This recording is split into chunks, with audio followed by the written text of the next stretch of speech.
बांग्लादेश जिन कट्टरपंथियों के हाथ में चला गया है वो कट्टरपंथी भारत के खिलाफ जहर उगलते हैं। हिंदुओं से, सनातन से इन्हें नफरत है वो दिखता है, और इसी जहर और नफरत में ये कैसे बांग्लादेश में हिंदुओं को टारगेट कर रहे हैं। बांग्लादेश में भड़की हिंसा में पहला टारगेट हिंदू अल्पसंख्यक और भारत है। और जिस तरह बांग्लादेश में हिंदू अल्पसंख्यकों और इंडियन हाई कमीशन को निशाना बनाने की कोशिश हो रही है, हिंसा को उस्मान हादी की मौत के बाद छात्रों और युवाओं का गुस्सा बताकर कवर देने की कोशिश हो रही है, उसी को देखते हुए शेख हसीना सरकार में मंत्री रह चुके हबीबुल हसन चौधरी भी मोहम्मद यूनुस के प्लान का हिस्सा बता रहे हैं। मुनीर का प्लान, यूनुस का एक्शन, मोदी का जवाब तैयार है क्या? पर्दे के पीछे से बांग्लादेश को क्यों जला रहा है मुनीर? क्या है असल प्लान? यूनुस मुनीर के अंदर पीएम मोदी का ऐसा खौफ बांग्लादेश में कभी भी शुरू हो जाएगा मिशन धुरंधर क्या? अब इसका चैप्टर। जब से बांग्लादेश में यूनुस ने कट्टरपंथियों को सिर पर चढ़ाया, तब से कहा जा रहा था कि ये कट्टरपंथी बांग्लादेश में आग लगाएंगे, देख लेना। और ठीक यही बांग्लादेश में पिछले कई दिनों से हो रहा है। कट्टरपंथियों ने बांग्लादेश को फूंक डाला है। वहां पर जबरदस्त हिंसक प्रदर्शन हो रहे हैं। भारत विरोधी, हिंदू विरोधी भीड़ सड़कों पर आ चुकी है। अखबारों के दफ्तर जलाए जा रहे हैं। जो भी भारत की बात कर रहा है, जो भी हिंदुओं की बात कर रहा है, उस पर अटैक हो रहा है। जब तक शेख हसीना बांग्लादेश में थी, तब तक यह सब नहीं होता था। लेकिन यूनुस के आते ही कट्टरपंथियों का राज बांग्लादेश में बढ़ता चला गया। ऊपर से पाकिस्तान भी अब बांग्लादेश से सट गया है। इधर मुनीर, उधर यूनुस, दोनों ने मिलकर बांग्लादेश को जलाने में कैसे अपने हाथ जो हैं वो आगे बढ़ा दिए हैं। मुनीर यूनुस का असल प्लान क्या है, नरेंद्र मोदी इसका क्या जवाब देंगे, आज सब आपको बताऊंगा। बांग्लादेश जिन कट्टरपंथियों के हाथ में चला गया है वो कट्टरपंथी भारत के खिलाफ जहर उगलते हैं। हिंदुओं से, सनातन से इन्हें नफरत है वो दिखता है, और इसी जहर और नफरत में ये कैसे बांग्लादेश में हिंदुओं को टारगेट कर रहे हैं। बांग्लादेश में भड़की हिंसा में पहला टारगेट हिंदू अल्पसंख्यक और भारत है, और उसके अलावा वो सभी लोग कट्टरपंथियों के निशाने पर आ चुके हैं जो इन कट्टरपंथियों की आंखों में खटकते हैं। बांग्लादेश का हाल यह है कि कट्टरपंथियों की भीड़ ने बांग्लादेश के उन बड़े अखबारों को निशाना बनाया जो यूनुस की कट्टरपंथी सरकार की नीतियों के खिलाफ बिना डरे खबरें छाप रहे थे। देखिए, अब अखबार का ऑफिस जला दिया भाई। ये तस्वीरें ढाका में बांग्लादेश के सबसे बड़े अंग्रेजी अखबार डेली स्टार के हेड ऑफिस की है, जहां कट्टरपंथियों की भीड़ ने आग लगा दी। 30 से ज्यादा पत्रकार बिल्डिंग के अंदर फंस गए, जिन्हें सेना के दखल के बाद बचाया जा सका। कट्टरपंथियों ने इसी तरह अंग्रेजी अखबार न्यू एज के एडिटर नूरुल कबीर को घेर कर उन पर हमला कर दिया, जो बांग्लादेश में छपने वाले अखबारों की संस्था एडिटर्स काउंसिल के अध्यक्ष भी हैं और यूनुस सरकार को उसकी नीतियों के लिए अक्सर घेरते रहते हैं। इसी तरह बांग्लादेश के पॉपुलर अखबार प्रोथोम अलो के दफ्तर में पहले जमकर तोड़फोड़ की और फिर उसमें आग लगा दी। बांग्लादेश में भड़की इस हिंसा के पीछे जो सबसे बड़ी वजह है वो है एक छात्र नेता उस्मान हादी की मौत। उसके बारे में भी आपको बताता हूं। 32 साल का शरीफ उस्मान बिन हादी बांग्लादेश के कट्टरपंथी संगठन इकबाल इनकलाब मंच का प्रवक्ता था। वो पिछले साल जुलाई में शेख हसीना सरकार के खिलाफ हुए प्रदर्शनों में कट्टरपंथियों का बड़ा चेहरा बनकर उभरा था। इन प्रदर्शनों की वजह से शेख हसीना सरकार का तख्ता पलट हुआ और शेख हसीना को देश छोड़ना पड़ा। उस्मान हादी भारत को दुश्मन देश की नजर से देखता था और अक्सर भारत के खिलाफ जहर उगलता था। बांग्लादेश में अगले साल फरवरी में होने वाले चुनाव में उस्मान हादी ढाका 8 से चुनाव लड़ने की तैयारी में था। हाल ही में उस्मान हादी ने ग्रेटर बांग्लादेश का नक्शा सर्कुलेट करने की वजह से सुर्खियां बटोरी थी। इस नक्शे में भारत के कुछ इलाकों को बांग्लादेश में दिखाया गया था। लेकिन 12 दिसंबर को उस्मान हादी को ढाका में बाइक पर आए हमलावरों ने गोली मार दी। हमले के वक्त उस्मान हादी ई रिक्शा में बैठकर कहीं जा रहा था। हमले के बाद हादी को ढाका मेडिकल कॉलेज ले जाया गया। हालत नाजुक होने पर इलाज के लिए सिंगापुर भेजा गया, लेकिन इलाज के दौरान उसकी मौत हो गई। अब यह भी देखिए कि जिस हादी की मौत के बहाने बांग्लादेश को हिंसा की आग में झोंक दिया गया है, उसमें भी भारत के खिलाफ माहौल बनाने के लिए कहा जा रहा है कि उस्मान हादी की हत्या का मुख्य आरोपी भारत भाग गया है। बांग्लादेश में जिस तरह से भारत विरोधी, हिंदू विरोधी हिंसा हो रही है, उसके पीछे मुनीर और पाकिस्तान का दिमाग होने का आरोप लग रहा है, क्योंकि इस बार बांग्लादेश में भड़का हिंसा का पैटर्न पिछले साल जुलाई में भड़की हिंसा से भी ज्यादा सोचा समझा और खतरनाक लग रहा है। कहा जा रहा है कि मुनीर और आईएसआई का मंसूबा बांग्लादेश में हिंसा भड़काकर कट्टरपंथियों को सत्ता में बिठाने का है, क्योंकि शेख हसीना के देश छोड़ने के बाद उनकी पार्टी आवामी लीग की पकड़ पहले ही कमजोर हो चुकी है और आवामी लीग पर बैन लगाकर उसके चुनाव में उतरने का रास्ता पहले ही बंद हो चुका है। इस सब के बीच शेख हसीना के बाद बांग्लादेश की दूसरी बड़ी नेता मानी जाने वाली खालिदा जिया की हालत भी नाजुक बनी हुई है, जिसकी वजह से उनकी पार्टी बांग्लादेश नेशनलिस्ट पार्टी भी कमजोर दिख रही है। उस पर कट्टरपंथी नेता शरीफ उस्मान हादी की मौत ने मुनीर और आईएसआई को अपना प्लान एक्टिवेट करने का मौका दे दिया। खबर है कि आईएसआई ने अपने पुराने सहयोगी और बांग्लादेश के कट्टरपंथी संगठन जमाते इस्लामी को निर्देश दिया है कि वो आंदोलन को लीड न करे बल्कि पीछे रहकर इसे हवा दे। इसके पीछे मकसद यह है कि आंदोलन में स्थानीय लोग दिखने चाहिए ताकि आंदोलन स्वाभाविक लगे। बांग्लादेश में हिंसा को और भड़काने के लिए कई सोशल मीडिया हैंडल पाकिस्तान से ऑपरेट होना शुरू हो चुके हैं। इन प्लेटफॉर्म्स पर बार बार भारत के खिलाफ उकसाने वाली पोस्ट अपलोड की जा रही है। और जिस तरह बांग्लादेश में हिंदू अल्पसंख्यकों और इंडियन हाई कमीशन को निशाना बनाने की कोशिश हो रही है, हिंसा को उस्मान हादी की मौत के बाद छात्रों और युवाओं का गुस्सा बताकर कवर देने की कोशिश हो रही है, उसी को देखते हुए शेख हसीना सरकार में मंत्री रह चुके हबीबुल हसन चौधरी भी मोहम्मद यूनुस के प्लान का हिस्सा बता रहे हैं। शेख हसीना सरकार में मंत्री रह चुके मुहिबुल हसन हिंसा को पहले से तय प्लान इसलिए बता रहे हैं क्योंकि हिंदू अल्पसंख्यकों और यूनुस सरकार की पोल खोलने वाले मीडिया के बाद निशाने पर उनकी पार्टी आवामी लीग। कट्टरपंथियों की भीड़ ने चटगांव में मुहिबुल हसन के घर को भी आग लगा दी। इसी तरह शेख हसीना सरकार में मंत्री रहे हिंदू नेता बीर बहादुर के घर को भी फूंक दिया गया। ढाका में शेख हसीना के पिता और बांग्लादेश के जनक माने जाने वाले शेख मुजीबुर रहमान के घर पर भी कट्टरपंथियों ने तोड़फोड़ और आगजनी की। पिछले साल हुई हिंसा में भी इस घर में तोड़फोड़ हुई थी और इस बार घर के बचे हुए हिस्से को भी तोड़ दिया। तो सवाल यह है कि एक सेकंड के लिए आरोप लगा रहे हो कि भारत ने किया, तो मुजीबुर रहमान और शेख हसीना की पार्टी के लोगों और उनके घरों को क्यों जला रहे हो? सीधा सीधा एजेंडा पाकिस्तान का यह है कि वहां कट्टरपंथियों की जमात बनी रहनी चाहिए। ऐसा ना हो कि इलेक्शन हो और चीजें बदल जाए। बांग्लादेश को भड़काकर भारत के खिलाफ करना यह पाकिस्तान का पुराना प्लान रहा। अब जब यूनुस जैसे कट्टरपंथी बांग्लादेश में आए हुए हैं तो फिर पाकिस्तान के लिए पुराना प्लान एक्टिव करने का अच्छा मौका है।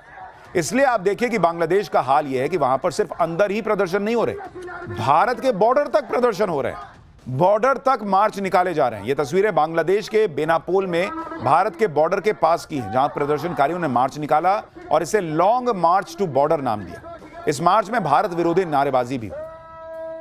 लेकिन बांग्लादेश में जो भी माहौल बनाया जाए, यूनुस और मुनीर जो भी प्लान बना लें, यह बात सबको पता है कि नरेंद्र मोदी अपनी तैयारी किए बैठे, और अगर कुछ भी ऊपर नीचे हुआ तो फिर मुनीर और यूनुस दोनों के लिए अच्छा नहीं होगा। इसलिए आप देखिए कि बांग्लादेश में भारत विरोधी हिंसा पर वहां की अंतरिम सरकार के चीफ एडवाइजर ने तुरंत माफी मांग ली। अंतरिम सरकार के चीफ एडवाइजर ने कहा कि ढाका में कट्टरपंथी भीड़ ने जिस तरह पूरी रात उत्पात मचाया और अखबारों के ऑफिस और कल्चरल सेंटर जलाए, वो शर्मनाक है। आगे मोहम्मद यूनुस के एडवाइजर ने लिखा, काश वो धरती को खोदकर शर्म के मारे खुद को उसमें दफन कर पाते। तो शर्म इतनी आ रही है कि दफन करने की सोच रहे हो तो मोहम्मद यूनुस से बोलो कुर्सी छोड़ दें जब उनसे नहीं संभल रहा है।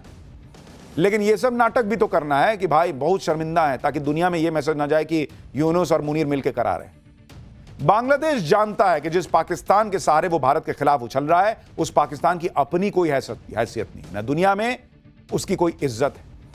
और मैं आपको यह साबित कर देता हूं, मैं अगला चैप्टर आपको दिखाता हूं कि पाकिस्तान की कोई हैसियत नहीं है। भारत को सम्मान, पीएम मोदी को अवार्ड, लेकिन पाकिस्तान को किसने गजब बेइज्जत कर दिया? किस मुस्लिम देश ने? मुस्लिम ब्रदरहुड भी काम ना आया। भिखारी पाकिस्तान को मुस्लिम देश ने ही कैसे औकात बता दी है, अब आपको दिखाता हूं। नरेंद्र मोदी दुनिया में भारत का जो डंका बजा रहे हैं वो दुनिया तो देख ही रही है। मुस्लिम देशों में नरेंद्र मोदी का ऐसा सम्मान हो रहा है जो सम्मान पाकिस्तान सपने में भी सोचे अगर तो हड़बड़ा के उठ जाए कि अरे इतना सम्मान हमको कोई कैसे दे सकता है। पाकिस्तान जिन मुस्लिम देशों के नाम पर उछलता है वो मुस्लिम देश खुद उसको कैसे गजब बेइज्जत कर रहे हैं, आज आपको देखना चाहिए। पाकिस्तान की ऐसी गजब बेइज्जती हो रही है बॉस कि मुनीर और शहबाज मुंह दिखाने लायक नहीं है। लेकिन भाई ये लोग भी कम बेशरम थोड़े हैं, फिर मुंह दिखाएंगे ही दिखाएंगे। मुनीर जिस मुस्लिम देश को सबसे करीबी बताते नहीं थकता, उसी देश ने पाकिस्तान को झटका दे दिया है। सऊदी अरब ने पाकिस्तान के हजारों भिखारियों को डिपोर्ट कर दिया उठा के, ले जाओ अपने यहां के भिखारियों को, यहां के भीख मांग रहे हैं। ऐसा इसलिए क्योंकि आतंकियों के एक्सपोर्टर पाकिस्तान में अब भिखारियों की फैक्ट्री खुल गई है और पाकिस्तान अपने भिखारी खाड़ी देशों में एक्सपोर्ट कर देता है। पाकिस्तान के भिखारियों ने सऊदी अरब, कतर, यूएई समेत खाड़ी के लगभग सभी देशों में कब्जा कर लिया, अपनी जगह ढूंढ ली है कि दे दे भाई कोई। लेकिन पाकिस्तान के भिखारी शेखों के देश में सिर्फ भीख नहीं मांग रहे, चोरी चकारी भी कर रहे हैं, लूटपाट भी कर रहे हैं।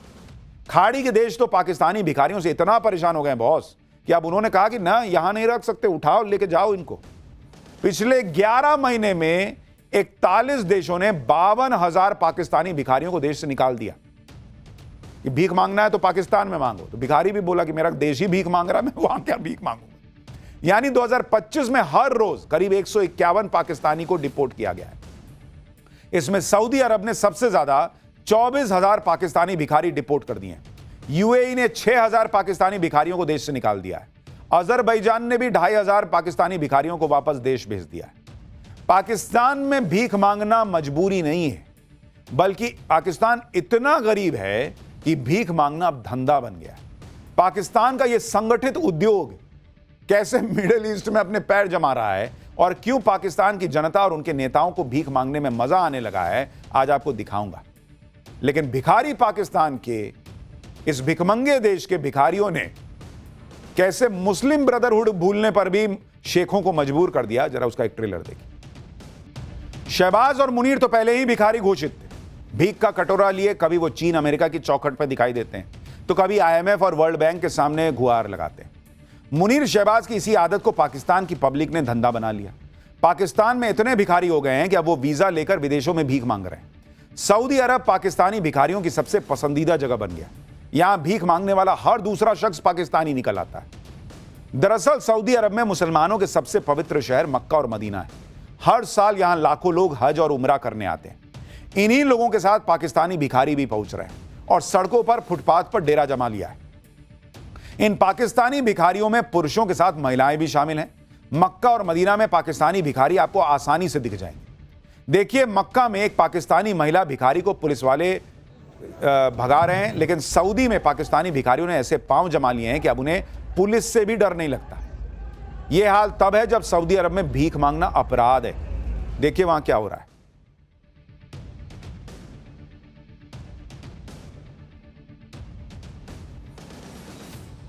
अब सऊदी अरब ने पाकिस्तानी भिखारियों से निपटने के लिए उन्हें डिपोर्ट करना शुरू कर दिया है।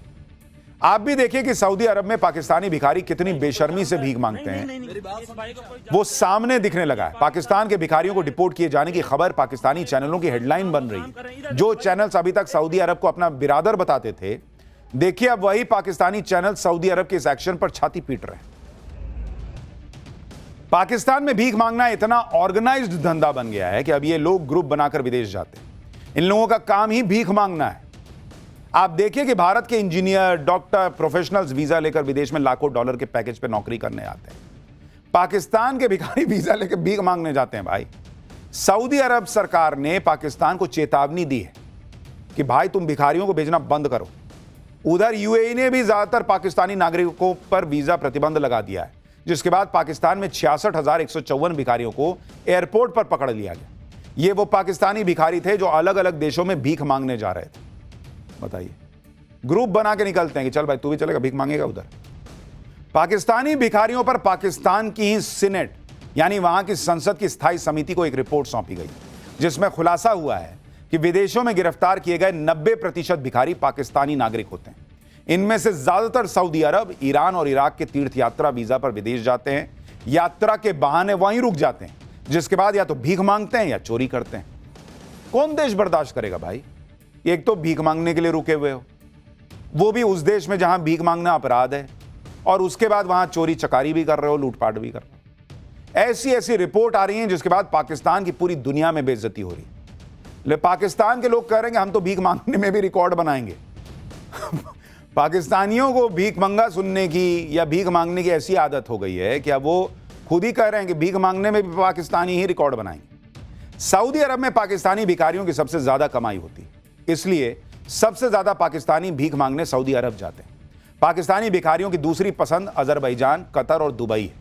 कंबोडिया, म्यांमार, थाईलैंड जैसे देशों में भी पाकिस्तानी भिखारी पहुंचते हैं, क्योंकि इन देशों में खाड़ी देशों के मुकाबले सख्ती थोड़ी कम है।